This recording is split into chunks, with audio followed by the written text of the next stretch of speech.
Hi everyone, this is Anna again, and today I'm going to tell you about my travel to Cairns, Australia.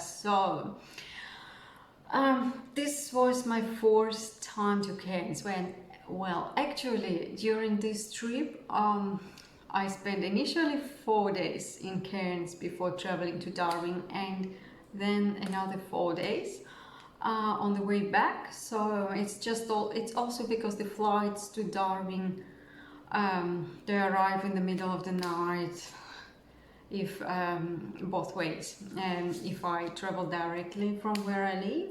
Therefore I choose the option to go through Cairns, and also I do enjoy Cairns, but it's a place that you love not from the first time, at least how it was for me. So again, first time, and every time I keep discovering something new. So my first time in Cairns was in 2013, when I was a backpacker living in Singapore, looking for inexpensive travel between jobs, for 1 month between jobs. With the money at that time I was earning much less money, and I stayed in hostel Gilligan's. That was a funny and bit ridiculous place. Hi there, it's an interesting feeling just to be at a hostel where I stayed first time 9 years ago as a cheap backpacker, young backpacker from Singapore. So, and that was my actually first experience of Australia. So this is quite fun place. There was like a food tree here and a bar with vodka. So I just come down to that bar 9 years ago, and the guy started to talk to me, asked me what's my job. I said I'm a business analyst. What about you? I'm a policeman. What do you do like as daily activity? He said today I catch some crocodiles. Yeah, and it's kind of ridiculous place. There was some competition of naked men here when I come here first time 9 years ago.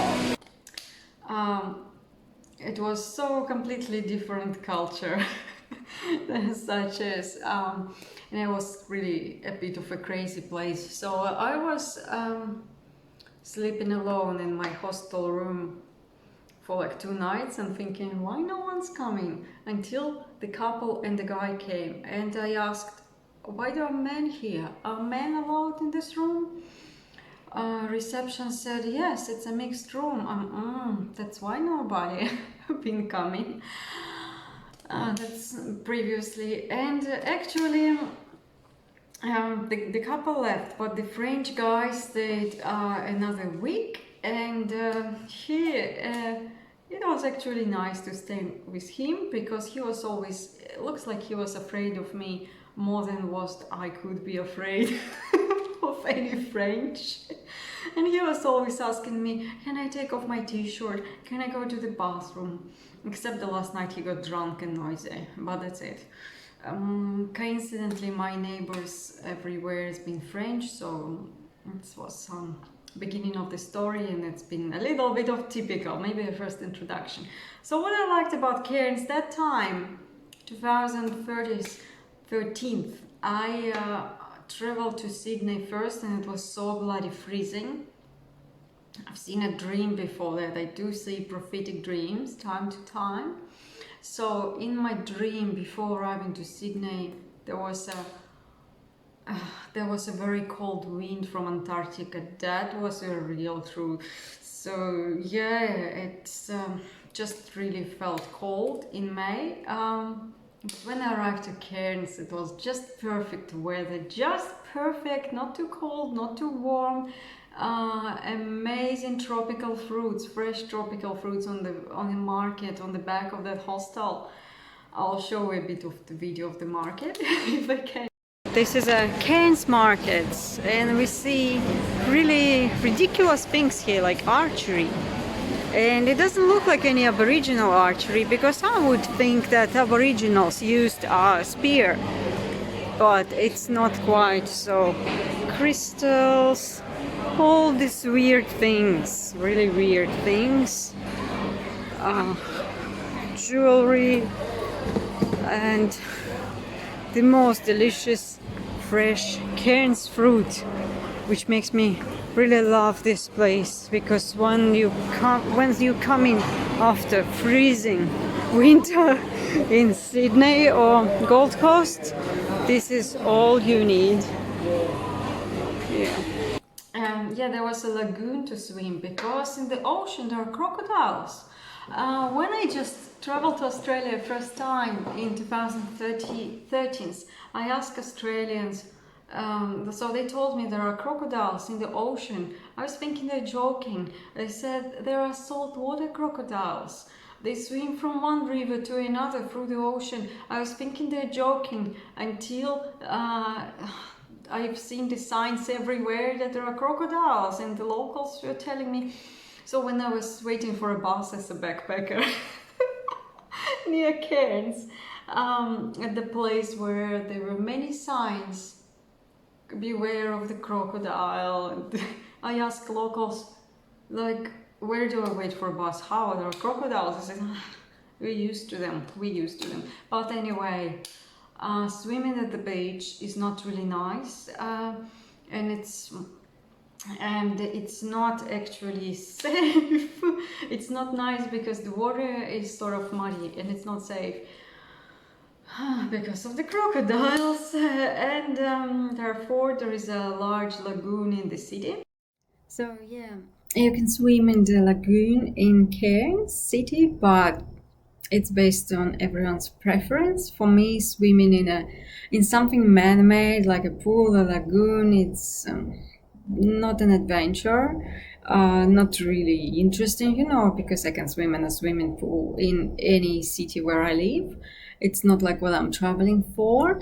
So there are many amazing waterfalls and lagoons and lakes to swim near Cairns, but you need a car to get there. And so on my second travel to Cairns, when I already was not a cheap backpacker and already had Australian driving license, so I got a car. And I traveled alone, seen many different places, waterholes. There are old fig trees as well, which are sort of a tourist attraction. Lagoons in the waterholes, and crater lakes, the lakes in the volcano crater. And there is eventually a freshwater crocodile living there, but swimming with freshwater crocodile is okay. There have been many people during summer and kids swimming there and the parents were saying, just a freshwater crocodile, it's not dangerous. And I also swam in this Lake Echam, which is in Tablelands, just maybe an hour drive from Cairns. And looks like this crocodile is more afraid of people than people could be ever afraid of any freshwater croc. So for those who don't know, the freshwater crocs, mosquito, they have different jaws compared to saltwater crocs. So they can bite a human, but they probably won't chop away the leg or an arm. And they're pretty small, so people were saying, it's just a small croc. It's just a small crocodile, nothing to worry about. So, yeah, but Lake Echam, it just felt really special. It's a lake on a volcano crater. There are no rivers that bring water in and out of this lake. It was more fresh. During summer, it was more nicer to swim there, because Cairns, for me, it was too hot. It's something in October. So it was something that you just take a shower and you need another shower. But over there, in the mountains, it's a little bit cooler. So there are beautiful islands near Cairns as well. Green Island and what's the name? Fraser? No, not Fraser. The other island, Fitzroy Island. Fitzroy. And So yeah, first time I've been to Green Island, and I felt like I'm somewhere really, really far away from anywhere else in this world. Second time I've been to Fitzroy Island. It's beautiful. It has, yes, beautiful clear water. So yeah, there is diving there. But I personally prefer diving in Southeast Asia. There is a hike to the center of the island, and that's pretty much it. Nice and pretty. And clean water and no crocodiles, because crocodiles mostly live near the river mouth. So if there are no rivers, or maybe no rivers with crocodiles on this island, then you probably won't meet any croc. What else I've done is finally I've seen jumping crocodiles, because I missed that adventure in Darwin. So yeah, I went to some sort of a crocodile park and took a cruise on the river where the staff feeds crocodiles and they jump out of the river. But these crocodiles, they've been fed quite a lot and they get lazy. They don't really jump really high. That's why I still think it's better to go to the river with wild crocodiles in Darwin and see how hungry wild crocodiles jump. The river where I didn't make to the right spot on the river when I get a hired car from Bunnings, which is a builder shop. So I was struggling to hire any car in Darwin, and the only car I've got was in the shop with construction material to transport these construction materials. Anyways, what else impressed me there, and what's definitely worth visiting? There is old railway. Вот на таком старом поезде я сейчас буду кататься. Вот мой пятый вагон. Which goes to Kuranda village through the mountains. So Kuranda village originally was built as a place for mining gold.